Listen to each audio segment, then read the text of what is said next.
La Chambre de commerce et d'industrie de Savoie vous présente.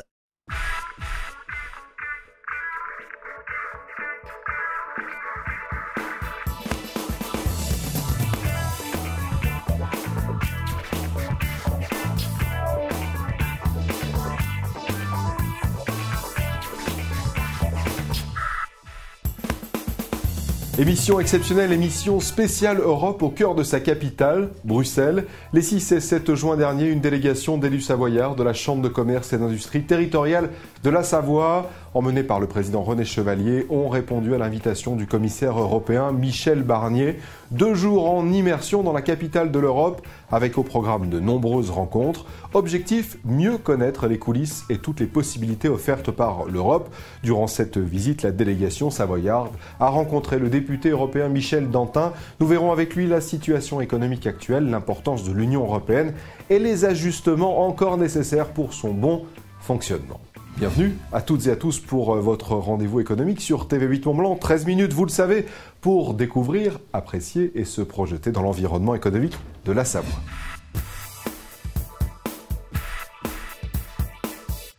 Victor Hugo écrivait « Ce que Paris conseille, l'Europe le médite, ce que Paris commence, l'Europe le continue ». Aujourd'hui, la vérité n'est plus tout à fait la même. L'Europe des 27 paraît pour bon nombre bien complexe. Parlement, Conseil, Commission, qui fait quoi ? Qui décide? Autant de questions qui se posent notamment en ce contexte économique difficile. La réalité est qu'aujourd'hui, pour compter dans l'Union européenne, il faut être présent et défendre ardemment ses idées, autrement dit, faire du lobbying. La délégation des élus de la Chambre de commerce et d'industrie territoriale de la Savoie a fait de nombreuses rencontres lors de ce déplacement. La volonté est commune, défendre les intérêts des ressortissants à l'échelle européenne. Quand Paris s'enrhume, l'Europe prend-elle froid? C'est d'actualité et c'est un reportage exclusif signé Stéphanie Rege et Laurent Dépès.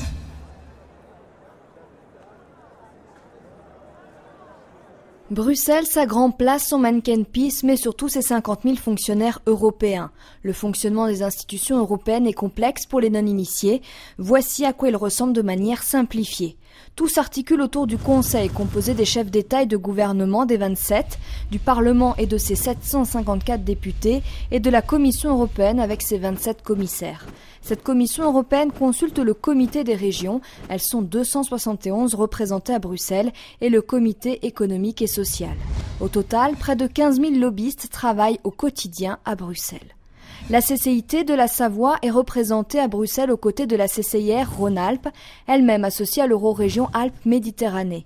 Sont présents également la CCI de France et Eurochambre qui représente l'ensemble des CCI des 45 pays de l'Europe géographique. Venir ici, notamment pour les chefs d'entreprise qui sont vraiment en phase avec le terrain et les problèmes économiques, qui puissent se rendre compte comment ça fonctionne, c'est primordial.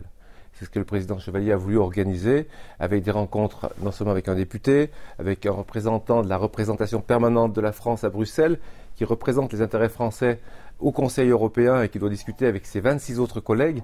Donc c'est important que les chefs d'entreprise qui sont confrontés à des problèmes venant également de la législation européenne comprennent comment ça fonctionne et quelles sont les difficultés et les blocages éventuels. Aujourd'hui, on a souhaité venir aussi pour se rendre compte de ce que l'Europe peut nous amener. Et c'est vrai que nous avons travaillé par le passé avec l'Europe, mais nous estimons pas suffisamment.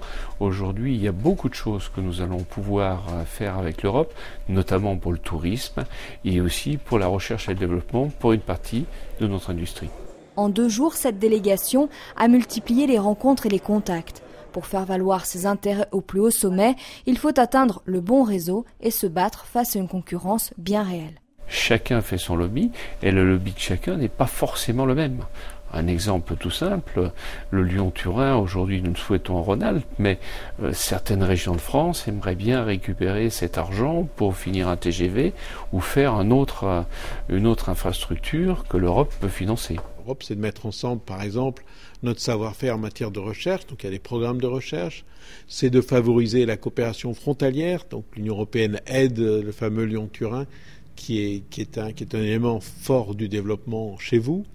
Mais il y a aussi toute une série de réglementations, de directives qui sont là en fait pour faire vivre l'Europe, pour faire vivre l'Europe des échanges, faire vivre l'Europe des entreprises, mais qui par ailleurs sur certains petits secteurs, sur certains ou domaines importants, on parlait tout à l'heure de directives des délais de paiement pour le secteur de détail textile habillement, où on parlait des marchés publics, où on parlait du prix de l'électricité, du prix du transport. Sur ces sujets-là, il faut vous faire entendre. Et pour cela, il faut utiliser tous les réseaux existants. C'est aussi, avant de travailler sur des textes, de faire entendre les besoins des entreprises. Et nous sommes donc à la manœuvre, à la croisée de ces sujets. Des propositions qui nous viennent donc essentiellement de la Commission et en retour donc un avis, une observation fine des territoires, des entreprises qui remontent de ce réseau. Et nous orchestrons en fait ces messages. Il s'agit de les promouvoir, de les faire entendre au bon moment, aux bons interlocuteurs, avec un Parlement européen très important, donc plus politique, mais aussi une grosse technique nécessaire pour argumenter auprès de la Commission, qui est à l'initiative donc des propositions européennes. On est ici pour augmenter l'influence de notre région parmi les autres régions, avec les autres régions, auprès des institutions européennes. Donc il n'y a pas de honte à ça. Je pense qu'on a une conception française de l'intérêt général qui préexisterait. Ici à Bruxelles, on apprend que l'intérêt général, il se construit, il se co-construit avec les uns et les autres. Et donc, il faut prendre notre part de cette co-construction. Ce qui m'importait aujourd'hui, c'est de voir un peu quelle était l'imbrication entre l'action qu'on pouvait avoir via les chambres consulaires et les organisations professionnelles. On s'aperçoit avec les interlocuteurs qu'on a pu rencontrer qu'effectivement on peut utiliser des circuits à mon avis plus ou moins efficaces et que la recette c'est de trouver le bon circuit qui mène au bon endroit. Je m'aperçois qu'il y a plein de choses à voir en termes de projets d'appel à contribution et de connaissance des rouages européens par rapport à des éventuelles interventions auprès des élus, auprès des collectivités. Les élus ont longuement échangé avec l'eurodéputé Michel Dantin, mais également avec des représentants du Comité économique et social, d'Eurochambre ou encore de la CCI de France. C'est très important qu'on comprenne comment s'élabore à la fois la réglementation qui va influencer très directement l'activité des entreprises dans le futur. On se fait toujours un fantasme de ce qui se passe à l'extérieur et c'est vrai que c'est l'intérêt d'être dans une chambre de commerce avec cette dimension internationale par la chance d'avoir un président qui s'occupe de cette commission. L'intérêt effectivement c'est de voir comment on peut trouver un petit peu de subsides pour nos petites entreprises qui, elles, sont encore plus éloignées que nous de cette réalité européenne. Il y a des fonds qui sont débloqués à différents étages, au niveau des régions, au niveau de la région Rhône-Alpes, au niveau national et puis bien sûr au niveau européen. Il y a des fonds alloués, en effet, aux innovations, certainement à la recherche, et je pense qu'on peut, au niveau de la Savoie, en effet, obtenir des fonds. À mon retour, je vais m'attacher à demander à mes directeurs de service qui s'occupent du commerce de bien vouloir plancher sur ces problèmes-là, parce qu'on a bien compris que si l'argent n'était pas pris dans notre département, dans les spécificités, en l'occurrence le commerce, eh bien ça partait dans le Piémont ou ailleurs. Alors, il y a vraiment une carte à jouer parce qu'il y a beaucoup d'allocations et qui ne sont pas utilisées. Et là on s'est rendu compte qu'en fait quand une partie n'est pas utilisée, elle repart à Bercy au lieu d'être investie dans nos entreprises, et ça c'est vraiment dommageable que tout cet argent ne soit pas réinvesti dans l'économie. Donc je pense qu'on va s'atteler à ça, surtout sur nos territoires, pour monter plus de dossiers, des dossiers plus importants, qui sont mieux ficelés, avec maintenant qu'on connaît les bonnes personnes, pour que l'argent soit investi dans nos sociétés et puis qu'elle profite à notre économie. Une rencontre avec une représentante de l'unité tourisme au sein de la Commission européenne a également été organisée. Il y a un vrai travail qui est entrepris par la Commission européenne sur le tourisme. Il existe des actions très concrètes, comme Eden, comme Calypso, donc des noms qui ne sont pas inconnus, mais pour autant dont on ne connaît pas forcément toujours le détail. La CCI de la Savoie a commencé à s'investir dans la participation des programmes européens depuis la présidence du président Chevalier. Il y avait un premier programme qui a été déposé pour monter un projet franco-italien sur la responsabilité sociale et environnementale. Nous avons longuement évoqué pendant ce séminaire le thème du tourisme, qui est important pour la Savoie, et nous avons déjà identifié un programme auquel la CCI pourra participer. Donc ça va être déposé dans les mois qui viennent. Autre rencontre, celle organisée à la Commission européenne avec le commissaire Michel Barnier et ses équipes, où il aura été entre autres question de sa proposition sur la résolution de crise.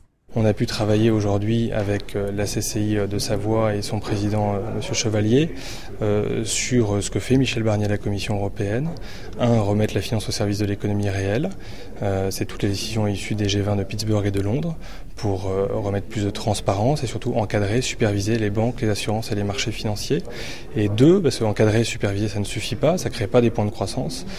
C'est comment mieux faire fonctionner la plateforme européenne, le marché unique européen, avec des propositions pour les marchés publics, favoriser l'accès des PME au marché public, favoriser l'innovation avec la création d'un titre unique européen, ou encore améliorer l'accès au financement des PME. De la crise, il en aura également été question avec une comparaison bien concrète pour ces chefs d'entreprise. Dans les entreprises, ça c'est une question de gestion quotidienne. On doit essayer de ne pas faire de déficit et de ne pas accumuler de la dette. Pourquoi les États membres, ils ont décidé pendant des décennies de gérer les États avec un déficit et d'accumuler la dette. Aujourd'hui, dans une entreprise, de telle façon, le PDG et les gestionnaires ils seront renvoyés et les actionnaires seront obligés à remettre l'argent dedans. Ça, c'est exactement ce qui se passe au niveau des États, où les actionnaires, qui sont les citoyens qui paient les impôts et les entreprises qui font des profits et paient des impôts, ils remettent de l'argent dedans.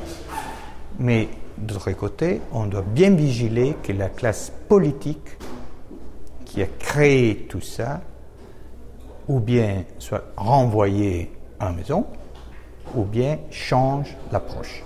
Enfin, la concurrence déloyale a également fait partie des débats. Aujourd'hui, l'Europe a fait beaucoup d'avancées et elle doit faire 2 avancées majeures. Une avancée au niveau social. Je crois qu'il faut qu'on arrive à une unité sociale et fiscale en Europe. Et il faut aussi qu'on arrive à créer la réciprocité avec le reste du monde.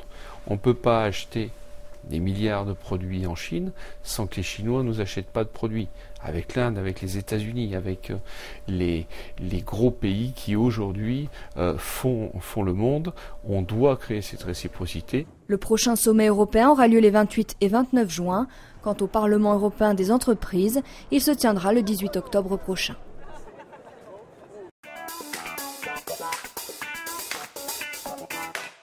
Eurodéputé depuis 2009, Michel Dantin effectue de nombreux allers-retours entre Bruxelles et le territoire qu'il représente, la circonscription sud-est. Il revient sur l'importance d'être présent à Bruxelles, sur la situation économique actuelle et sur les évolutions à mettre rapidement en œuvre afin d'améliorer le fonctionnement de cette Europe des 27. C'est là encore le carnet de bord d'entrepreneurs spécial Europe, exclusif pour ce dernier numéro de la saison.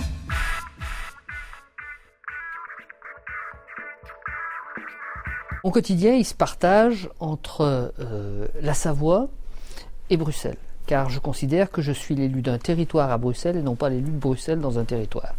Ce qui veut dire que je pars généralement pour Bruxelles le lundi en milieu de journée et je rentre de Bruxelles le mercredi en fin d'après-midi ou le jeudi, suivant comment sont planifiées les réunions ici à Bruxelles, ce qui me permet de consacrer ensuite le jeudi ou une partie du jeudi et les fins de semaine à la visite du territoire, un territoire vaste qui ne se limite pas à la Savoie, puisque quand on est député européen, nous sommes, pour ce qui concerne la région sud-est, 13 à être élus de 16 départements qui vont de la rive sud du Léman à la rive sud de la Corse. Après, à quoi sert-on ? Eh bien, on sert à adopter un certain nombre de directives qui vont ensuite être reprises dans les lois nationales.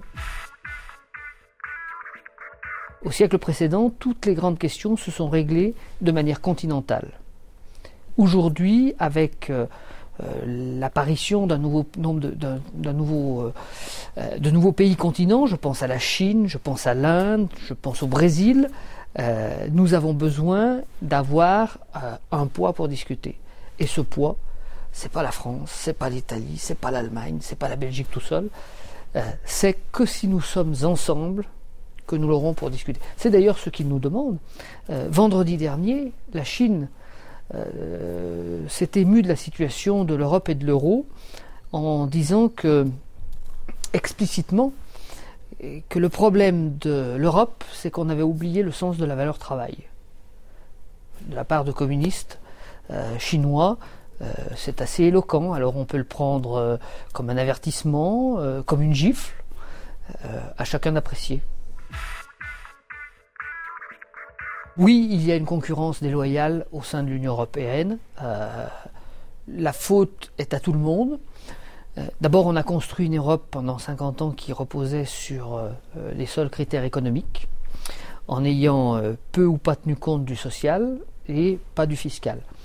Le fiscal, c'est le sens de la démarche qui avait été engagée par le précédent gouvernement français avec le gouvernement allemand, arriver à définir d'une même manière ce qu'est une entreprise, parce qu'aujourd'hui, entre la France et l'Allemagne, juridiquement, une entreprise n'est pas tout à fait la même chose. Donc, définir ce qu'est une entreprise, d'un commun accord, définir ce qu'est la base fiscale, et puis ensuite garder chacun sa liberté de taxer comme on veut.